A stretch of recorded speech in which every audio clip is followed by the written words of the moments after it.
Hello everyone, welcome back to my YouTube channel English literature zone. आज के video में हम लोग जेन ऑस्टिन की काफ़ी famous novel pride and prejudice को डिस्कस करने वाले हैं। इस वाले वीडियो में इस टॉपिक से रिलेटेड सबसे पहले हमें इंट्रोडक्शन डिस्कस कर रखे हैं, फिर इंपॉर्टेंट कैरेक्टर्स को भी मेंशन कर रखे हैं, क्योंकि पहले बहुत सारे एग्जाम में ना कैरेक्टर से रिलेटेड ऑलरेडी ऑब्जेक्टिव पूछा जा चुका है, इसलिए आपको इंपॉर्टेंट कैरेक्टर भी इस नॉवल का सारा पता होना चाहिए। और फिर नॉवेल का समरी एनालिसिस डिस्कस कर रखे हैं और एंड में जो है कंक्लूजन आपको मिल जाएगा। तो अगर आप लोग के सिलेबस में प्राइड एंड प्रेजुडिस है तो कंफर्म ये वाली वीडियो आप लोग के लिए काफ़ी हेल्पफुल होने वाली है। स्टार्ट करते हैं सबसे पहले इंट्रोडक्शन वाले सेक्शन से। Pride and prejudice is a famous romantic novel written by Jane Austen की प्राइड एंड प्रेजुडिस जो है काफ़ी प्रसिद्ध रोमांटिक नॉवल रहती है, जिसको कि लिखा गया है जेन ऑस्टिन के द्वारा। अब जेन ऑस्टिन के बारे में कुछ फैक्ट्स याद रखना है आपको कि ये एक तो 19th सेंचुरी की ऑथर थी, काफ़ी फेमस ऑथर थी। और उसके बाद इनका जो 6 नॉवल है ना काफ़ी फेमस रहा और इससे रिलेटेड ऑब्जेक्टिव पूछा गया है बार बार। तो वो कौन कौन सा 6 नॉवल है, 6 नॉवल है। तो सबसे पहले हम लोग का प्रेजेंट वाला प्राइड एंड प्रेजुडिस है, उसके बाद सेकेंड जो है वो सेंस एंड सेंसिबिलिटी है, थर्ड जो है इमा नाम का नॉवल काफ़ी फेमस रहा है इनका, मैंसफील्ड पार्क चौथा नॉवल है, फिफ्थ नॉवल है नॉर्थएंगर एबी। और नॉर्थएंगर एबी जो है ना वो एक गॉथिक नॉवल रहता है, तो ये ध्यान रखिएगा कि ये गॉथिक नॉवल भी लिखती थी जेन ऑस्टिन, इससे रिलेटेड भी एक बार ऑब्जेक्टिव पूछा गया है। उसके बाद सबसे आखिर जो है 6 नंबर पे पर्सुएशन है। तो ये 6 नॉवल जो है जेन ऑस्टिन का काफ़ी फेमस रहा, 6 का नाम आपको पता होना चाहिए ऑब्जेक्टिव के पॉइंट ऑफ व्यू से। It was first published in 1813। हम लोग का जो प्रेजेंट नॉवल है प्राइड एंड प्रेजुडिस उसको पहली बार 1813 में पब्लिश करवाया गया and presents a clear picture of the social structure of early 19th century England. मतलब स्टार्टिंग का 19th सेंचुरी का जो इंग्लैंड है ना, कह सकते हैं 1901 से लेके 1950 तक का, 1901 से स्टार्ट होकर 1950 तक का जो इंग्लैंड था ना, तो उस समय कैसा सोशल स्ट्रक्चर था, उस समय का जो समाज था, सोसाइटी थी, कैसी थी, उस चीज़ का ना एक क्लियर पिक्चर, एक साफ पिक्चर प्रेजेंट करता है ये वाला जो नॉवल है। The novel contents a large number of male and female characters. इस नॉवल में ढेर सारे मेल और ढेर सारे फीमेल कैरेक्टर्स हैं, but the whole story mainly focuses on Elizabeth Bennet and Mr Darcy. लेकिन जो मेनली पूरी कहानी है ये सिर्फ 2 कैरेक्टर के इर्द गिर्द है, और जिसमें से पहला है एलिजाबेथ बेनेट और दूसरा मिस्टर डार्सी है। तो याद रखिएगा नॉवल की जो हीरोइन है एलिजाबेथ बेनेट है और जो हीरो है मिस्टर डार्सी है। थ्रू देयर रिलेशनशिप, इन दोनों के रिलेशनशिप के जरिए ऑस्टिन सोज, जेन ऑस्टिन जो ऑथर है वो हम लोग को दिखाती है कि हाउ पीपल ऑफ जजेज अदर्स, कि कैसे लोग जो है ना दूसरे लोगों को बहुत जल्दी जज कर लेते हैं, टू क्विकली, इट मीन्स बहुत जल्दी जज कर लेते हैं। And how pride can create problem with in individuals, और कैसे जो प्राइड होता है, गर्व होता है, घमंड होता है ना, वो 2 लोगों के बीच में प्रॉब्लम्स क्रिएट करता है। तो ये सारा चीज़ जो है मेनली दिखाया गया है कि कैसे किसी को भी बहुत जल्दी किसी दूसरे आदमी को जज नहीं करना चाहिए, और प्राइड की वजह से, गर्व घमंड की वजह से प्राय जो है लोगों के बीच में प्रॉब्लम क्रिएट होती है। ठीक है, अब इंपॉर्टेंट कैरेक्टर वाला सेक्शन आ जाता है। मोस्ट इंपॉर्टेंट ध्यान रखना है आपको, हो सकता है आपको 3-4 कैरेक्टर दे दे, पूछ दे कि इसमें से कौन सा कैरेक्टर जो है वो आपके नॉवल प्राइड एंड प्रेजुडिस से नहीं है, तो इसके लिए आपको सारा कैरेक्टर जो इंपॉर्टेंट है वो पता होना चाहिए। तो सबसे पहले जो हम लोग की हीरोइन है एलिजाबेथ बेनेट, उसके बारे में पढ़ते हैं। Heroine of the novel, novel की हीरोइन रहती है, सी इज़ वेरी इंटेलिजेंट रहती है, कॉन्फिडेंट रहती है और इंडिपेंडेंट रहती है। ठीक है, ध्यान रखिएगा। Mister Darcy, Fitzwilliam Darcy is rich and intelligent, ये भी काफ़ी रिच रहते हैं और इंटेलिजेंट रहते हैं। तो इनका पूरा नाम आपको ध्यान रखना है, ये ऑब्जेक्टिव में पूछा गया है कि मिस्टर डार्सी का पूरा नाम क्या है। तो इसकी स्पेलिंग क्या हुआ था ना कि स्पेलिंग ही अलग अलग तरीके से लिख दिया गया था फिट्जविलियम का, तो ये फिट्जविलियम डार्सी ध्यान रखिएगा।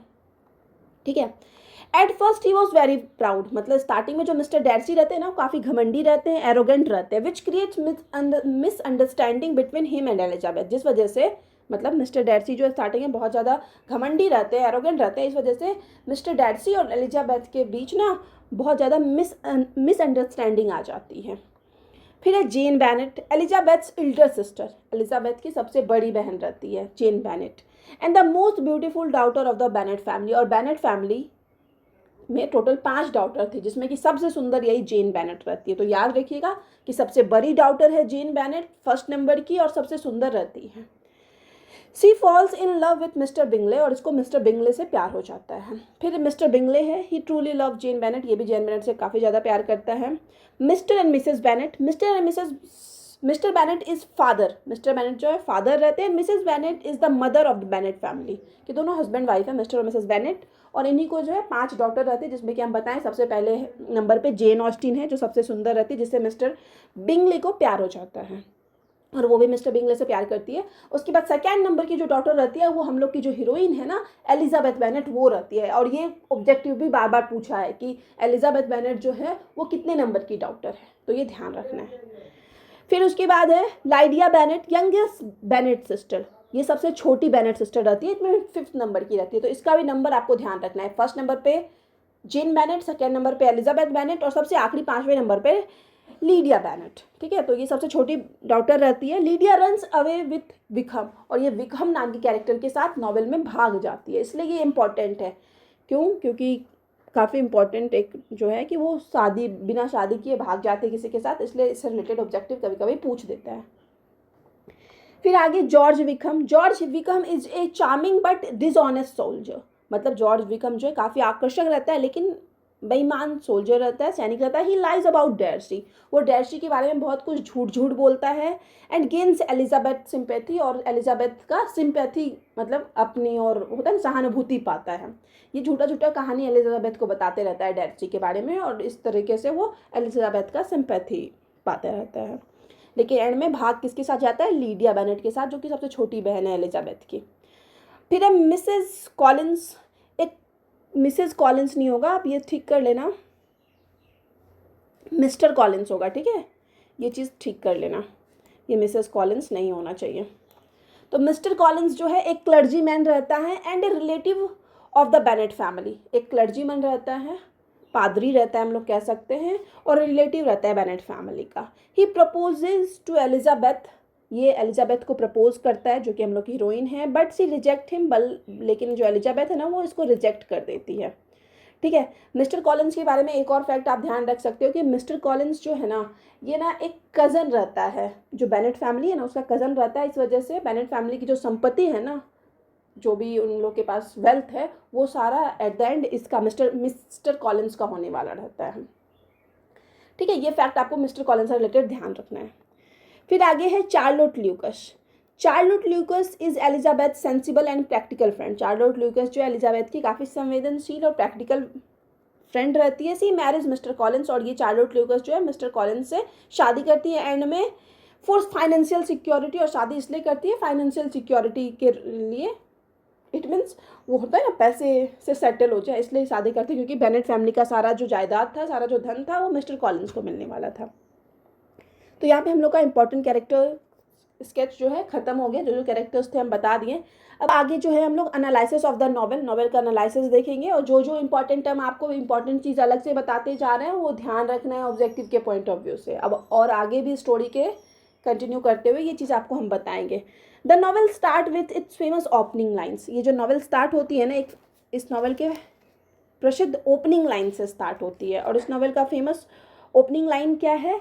It is a truth universally acknowledge that a single man in possession of a good Fortune must be in want of a wife. मतलब यहाँ पे जेन ऑस्टिन जो है उस समय के इंग्लैंड में रहने वाले जो लोग थे, और विशेष रूप से जो माँ थी, वो अपनी बेटियों की शादी जो है किस तरीके से अमीर लड़का से करवाना चाहती थी। जब कोई अमीर लड़का अनमैरिड होता था और वो कहीं जाता था, किसी जगह पे जाता था, तो लोग तुरंत उसके लिए कैसे तुरंत लड़की ढूंढने लगते थे। ठीक है, कि बताती है कि पैसे वाले आदमी के लिए कैसे तुरंत लड़की ढूंढने लगते थे। तो ये एक सोसाइटी को रिप्रेजेंट करती है लाइन्स के जरिए, जो जेन बेनेट है, जो हम लोग की ऑथर है। The story take place in countryside of England, की कहानी जो घटित हुई है वो कंट्री साइड ऑफ इंग्लैंड, मतलब इंग्लैंड के ग्रामीण इलाके की कहानी है। Where the Bennet family lives, जहाँ पे बेनेट फैमिली रहती है। यहाँ पे आपको एक फैक्ट याद रखना है कि बेनेट फैमिली जिस जगह पे रहती है ना, उस जगह का नाम याद रखना है, उससे रिलेटेड ऑब्जेक्टिव पूछा है। तो उस जगह का नाम है जहाँ पे वो लोग रहते हैं, जिस ग्रामीण इलाके में, लॉन्गबोर्न, LONG long, BOURN born, Hertfordshire. Hertfordshire एक साथ है, HERT, हर्ट FOR4SHIRE शायर, ऐसे हर्टफोर्डशायर करके इंग्लैंड का जगह है, लॉन्गबोर्न, हर्टफोर्डशायर, वहीं पे जो है बेनेट फैमिली रहती है। ये Mr and Mrs Bennet have 5 daughters. हम पहले ही बताए थे इन लोगों को 5 डॉटर रहती है, जिसमें सबसे बड़ी जेन बेनेट है, सेकंड नंबर की हम लोग की जो हीरोइन है एलिजाबेथ बेनेट है, उसके बाद मैरी किटी। ये उतनी ज़्यादा इंपॉर्टेंट नहीं है क्योंकि कहानी में बहुत ज़्यादा इन लोग के बारे में कुछ है नहीं। और सबसे आखिरी जो बेटी रहती है इनकी लीडिया रहती है, जो कि हम बताएं इंपॉर्टेंट है क्योंकि ये एट द एंड भाग जाती है विक्रम नाम के कैरेक्टर के साथ। ठीक है, तो ये पाँचों बेटी का नाम ध्यान रखना है। अगर आपको कोई ऑप्शन में दे दे कि इनमें से कौन जो है बेनेट सिस्टर नहीं रहती है, तो आपको नाम सबका पता होना चाहिए ताकि आप ऑप्शन में टिक कर सको। Mrs Bennet is very eager to marry her daughters to rich man. Mrs Bennet जो है ना, बेनेट फैमिली इट मीन्स ये इन पांचों की जो माँ है ना, वो बहुत ज़्यादा बेसब्र रहती है अपनी बेटी का पैसे वाले आदमी से शादी करवाने के लिए। ठीक है, क्योंकि वहाँ पे ना उस टाइम के इंग्लैंड में ये रूल्स था, ये रिचुअल्स था ना कि जो प्रॉपर्टी है ना फैमिली की, वो किसी बेटी को नहीं दी जाती है। इस वजह से मिसेस बेनेट चाहती थी कि उनकी बेटी की शादी जल्दी से जल्दी किसी पैसे वाले आदमी से हो जाए।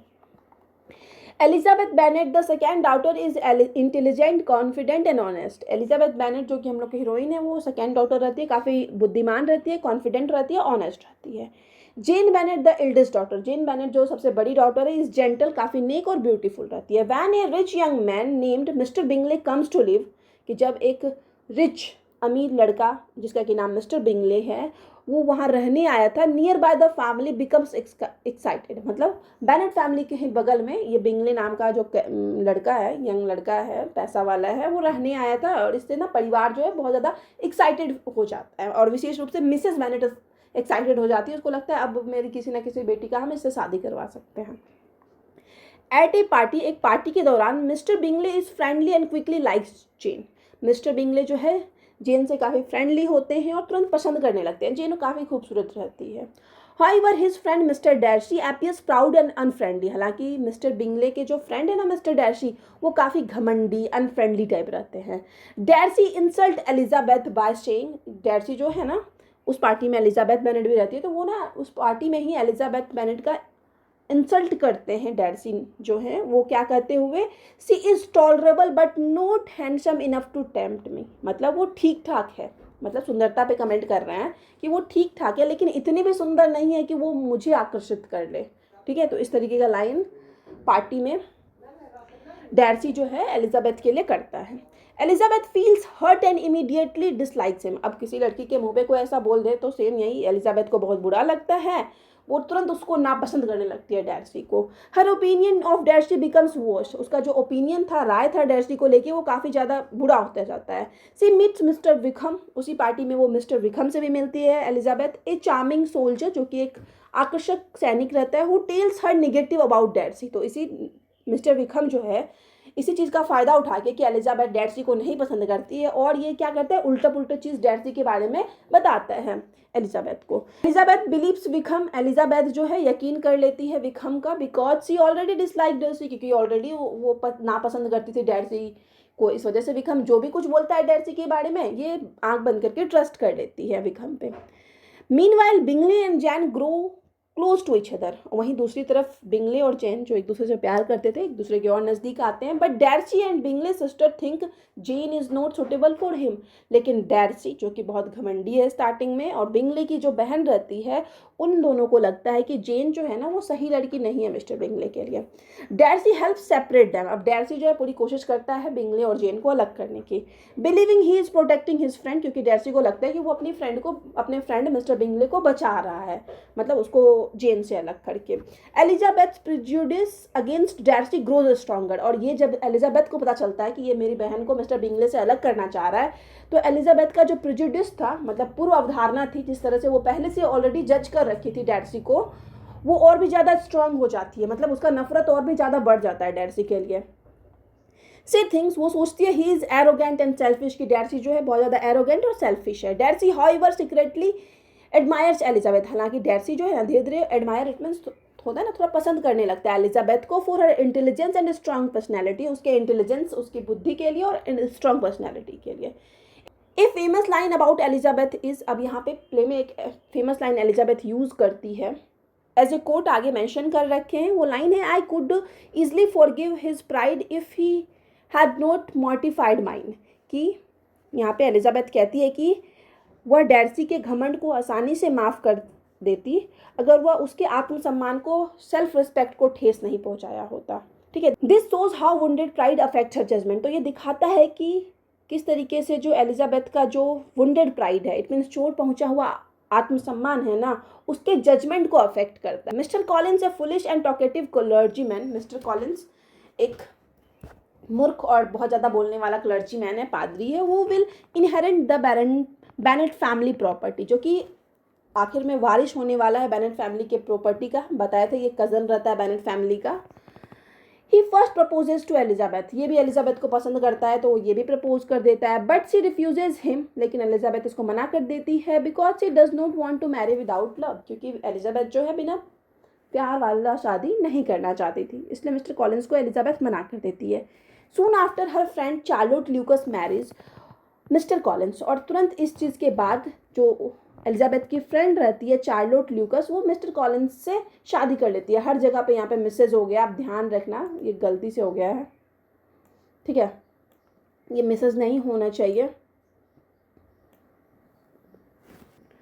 For financial security. और चार्लोट जो है मिस्टर कॉलिंस से शादी करती है ना, वो शादी करती है फाइनेंशियल सिक्योरिटी के लिए। Elizabeth is surprised because Charlotte chooses practicality over romance. Elizabeth जो है अपनी फ्रेंड का ये डिसीजन सुन के काफ़ी सरप्राइज होती है, क्योंकि उसको लगता है कि कैसे जो चार्लोट है ना वो प्रैक्टिकलिटी को चुनती है रोमांस के ऊपर, मतलब बिना प्यार के शादी कर लेते, क्योंकि मिस्टर कॉलिंस को सारा वेल्थ, सारा धन मिलने वाला था बेनेट फैमिली का।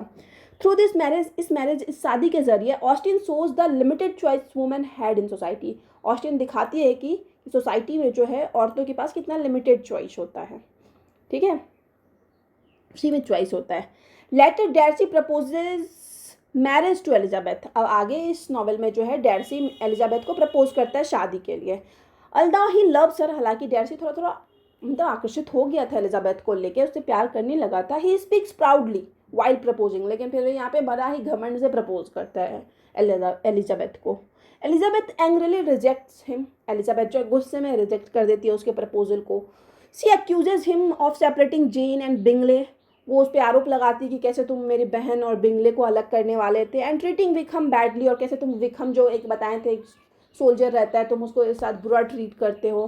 Darcy then writes a letter explaining the truth. उसके बाद डार्सी ना एक लेटर लिख के एलिजाबेथ को सारा सच बताता है, मतलब सारा सच्चाई एक्सप्लेन करता है। फिर अब आगे है, Elizabeth slowly realises that Wickham lied to her. यहाँ पे एलिजाबेथ को लेटर पढ़ने के बाद डार्सी का रियलाइज हो जाता है कि वो डार्सी को बहुत गलत समझी है, और जो विक्रम सोल्जर था ना वो झूठ बोल रखा है उसको डार्सी के बारे में। And Darcy's action were not completely wrong. और डार्सी जो भी किया ना वो पूरी तरह से गलत नहीं था। Till this moment I never knew my self. ये लाइन इसी समय यूज़ किया जाता है एलिजाबेथ के द्वारा, जिसमें कि वो स्वीकार करती है कि अब तक जो है वह खुद को सही तरीके से समझ ही नहीं पाई। The Bennet family faces a serious problem when Lydia the youngest sister run away with Wickham. मतलब बेनेट फैमिली जो रहती है ना उसको काफ़ी सीरियस प्रॉब्लम फेस करना पड़ता है, परिवार को प्रॉब्लम फेस करना पड़ता है जब जो सबसे छोटी बेटी लीडिया रहती है, ध्यान रखिएगा सबसे छोटी बेटी लीडिया है, वो विक्रम नाम की जो सोल्जर था ना उसके साथ भाग जाती है। The family feels disgrace. यहाँ पे फैमिली को बहुत ज़्यादा बदनामी का डर होता है, बिकॉज लीडिया इज अनमैरिड, क्योंकि लीडिया जो है अनमैरिड रहती है और विवाहित रहती है। Secretly Darcy helps solve the problem by paying Wickham's डेब्ट and arranging the marriage. Secretly it means चुपके से डार्सी जो है यहाँ पे हेल्प करता है बेनेट फैमिली की, वो विक्रम का सारा कर्ज चुकाता है और साथ ही साथ विक्रम और लीडिया की शादी भी करवाता है। Elizabeth learns about the Darcy's kindness and generosity. Elizabeth को यहाँ पे उसके काइंडनेस के बारे में, उसके जेनरोसिटी के बारे में पता चलता है कि इतना दयालु है, कैसे मेरी फैमिली की मदद कर रहा है। She now sees his true character. उसके बाद जो है ना एलिजाबेथ जो है डार्सी के सही कैरेक्टर को पहचान पाती है, देख पाती है, and begins to respect and love him. और फिर यहाँ से एलिजाबेथ भी जो है डार्सी को प्यार करने लगती है, उसका रिस्पेक्ट करने लगती है। At the end Bingley marriage Jane. इस नॉवेल के अंत में बिंगले जो है जेन से शादी करता है। Darcy proposes again to Elizabeth. फिर से डार्सी एलिजाबेथ को प्रपोज करता है, this time with humanity and sincerity. अब की बार जो प्रपोज करता है वो ह्यूमैनिटी और सिंसेरिटी के साथ करता है। Elizabeth expect him. एलिजाबेथ उसको स्वीकारती है, because she now truly understand and loves him, क्योंकि अब वो डार्सी को अच्छे से समझने लगी थी और उससे प्यार भी करने लगी थी। This novel ends happily with the both couples getting married. ये नॉवल खत्म होता है कि खुशी खुशी दोनों जो कपल हैं, शादी कर रहे हैं इस चीज़ के साथ। ऑस्टिन सोज दैट, यहाँ पे ऑस्टिन जो ऑथर है वो दिखाती है कि successful relationship need understanding and respect, कि जो सक्सेसफुल रिलेशनशिप होता है ना उसमें क्या क्या अंडरस्टैंडिंग चाहिए होता है, एक दूसरे को समझना इंपॉर्टेंट होता है और रिस्पेक्ट इंपॉर्टेंट होता है। ठीक है, तो यहाँ पे हम लोग का नॉवेल का एनालिसिस वाला सेक्शन खत्म हो गया। अब कंक्लूजन से पहले आपको हम 2-4 पॉइंट बता देते हैं जो ऑब्जेक्टिव के लिए इंपॉर्टेंट है। सबसे पहले आपको याद रखना है कि जो हम लोग का present novel pride and prejudice है ना, वो एक डोमेस्टिक नॉवेल है। ठीक है, ध्यान रखिएगा, डोमेस्टिक नॉवेल ऑप्शन में रहे तो डोमेस्टिक नॉवेल टिक करना है। उसके बाद जेन ऑस्टिन जो है ना गॉथिक नॉवेल भी लिखती थी, गॉथिक नॉवेलिस्ट भी थी, ये सब ऑब्जेक्टिव पूछा गया है। और गॉथिक नॉवेल उनका कौन था, उनका जो हम बताएं एक नॉवेल का नाम नॉर्देंगर एबी, ये जो ना गॉथिक मिस्टीरियस नॉवेल था जेन ऑस्टिन का। तो ये ध्यान रखना है कि वो गॉथिक नॉवेल भी लिखती थी और उनका जो नॉवेल है नॉर्देंगर एबी वो गॉथिक नॉवेल था। उसके बाद ये 5 डॉटर आपको पता ही है, उनका 6 इंपॉर्टेंट वर्क पता ही है। डेस्टी का फुल नेम ध्यान ही रखना है। और ये भी ध्यान रखना है कि जो विक्रम है वो किसके साथ भागता है, तो लीडिया के साथ। और मोस्ट इम्पॉर्टेंट चीज़ कि आयरनी और ह्यूमर जो है ना वो की पॉइंट होता है, मेन चीज़ होता है प्राइड एंड प्रेजुडिस का मेन इंपॉर्टेंट हम लोग बोल सकते हैं टर्म है। तो आयरनी और ह्यूमर जो कि जेन ऑस्टिन मोस्टली अपने वर्क्स में डिस्कस करती थी। ठीक है, तो आयरनी और ह्यूमर आ जाए ऑप्शन में कहीं भी कि की note of the pride and prejudice, और ऑप्शन में आयरनी एंड ह्यूमर रहे तो आपको आयरनी और ह्यूमर टिक करना है। और Jane Austen discussed in her novel, कि जेन ऑस्टिन जो है अपने नॉवेल में क्या डिस्कस करती है, तो उसमें आयरनी और ह्यूमर जो है आराम से टिक कर सकते हो। 5 डॉटर का नाम रखना है, जिसमें से 2-3 का तो आपको नंबर भी ध्यान रखना है कि जेन सबसे बड़ी डॉटर थी, एलिजाबेथ सेकंड नंबर की डॉटर थी, सबसे छोटी डॉटर लीडिया थी। उसके बाद बेनेट फैमिली जिस जगह पे रहती है उस जगह का नाम याद रखना है, लॉन्गबॉर्न हर्टफोर्डशायर करके इंग्लैंड का जगह रहता है, गांव रहता है, वो ध्यान रखना है। फिर मिस्टर कॉलिन्स जो है कज़न रहता है बेनेट फैमिली का, वो ध्यान रखना है आपको। बस ये कुछ इंपॉर्टेंट पॉइंट्स आप ध्यान रख सकते हो जो कि ऑलरेडी पहले एग्जाम में पूछ चुका है। ठीक है, तो अब कंक्लूजन देख लेते हैं। दस pride and prejudice is not only A romantic story, इस तरह से प्राइड एंड प्रेजुडिस जो है सिर्फ एक रोमांटिक स्टोरी नहीं है, but also a novel about human nature and society, बल्कि ये एक नॉवेल है ह्यूमन नेचर के बारे में भी और समाज के बारे में, सिर्फ रोमांटिक नॉवेल नहीं है। हालांकि ये रोमांटिक नॉवेल है लेकिन सिर्फ रोमांटिक नॉवेल नहीं है, बल्कि इसमें ह्यूमन इट मीन्स मनुष्यों के नेचर के बारे में और समाज के बारे में बात किया गया। जेन ऑस्टिन टीचर्स अस, यहाँ पे जेन ऑस्टिन जो है इस नॉवेल के माध्यम से हम लोग को सिखाती है दैट इम्प्रेशन, यहाँ पे फर्स्ट ऐड कर लेना है। तो जेन ऑस्टिन टीचर्स अस, यहाँ पे जेन ऑस्टिन हम लोग को सिखाती है that first impression can be wrong, कि इंसान का जो पहला इंप्रेशन हो सकता है ना वो गलत हो सकता है। And pride and prejudice can damage relationship, और जो घमंड और पूर्व अवधारणा होती है किसी को लेके अपने मन में, आप पहले ही नज़र में बना लो कि ऐसा इंसान है, तो वो हमेशा जो है रिलेशनशिप को डैमेज करता है। इट ऑल्सो सोज अस, ये नॉवेल साथ ही साथ हम लोग को ये भी दिखाता है कि how 19th century women imagine their marriage, की 19th सेंचुरी की जो महिलाएं होती थी किस तरीके की शादी की कल्पना करती थी, and marriage of their daughters, और किस तरह से उस समय की जो महिलाएं होती थी, जो माँ होती थी ना, वो अपनी बेटी का शादी इमेजिन करती थी। And what kind of a man was considered a good match, और किस तरह के आदमी को एक अच्छा मैच माना जाता था उस समय की सोसाइटी में। ठीक है, तो यहाँ पे जो है हम लोग का नोट्स खत्म होता है। यहाँ पे आप देख सकते हो एट द एंड दोनों मिल गए हैं, दैट्स योर एलिजाबेथ, और ये कोट जो है उसी बुक से लिया गया है, इसी नॉवेल से लिया गया है, तो ध्यान रख सकते हो, यू मस्ट अलाउ मी करके कोट्स आ जाए तो। ठीक है, तो यहाँ पे नोट्स खत्म होता है। वीडियो अगर आपको अच्छा लगा, आपके लिए हेल्पफुल है, तो आप लोग वीडियो को लाइक करना, चैनल को सब्सक्राइब करना और कमेंट करके बताना आगे आपको कौन से टॉपिक पे वीडियो चाहिए।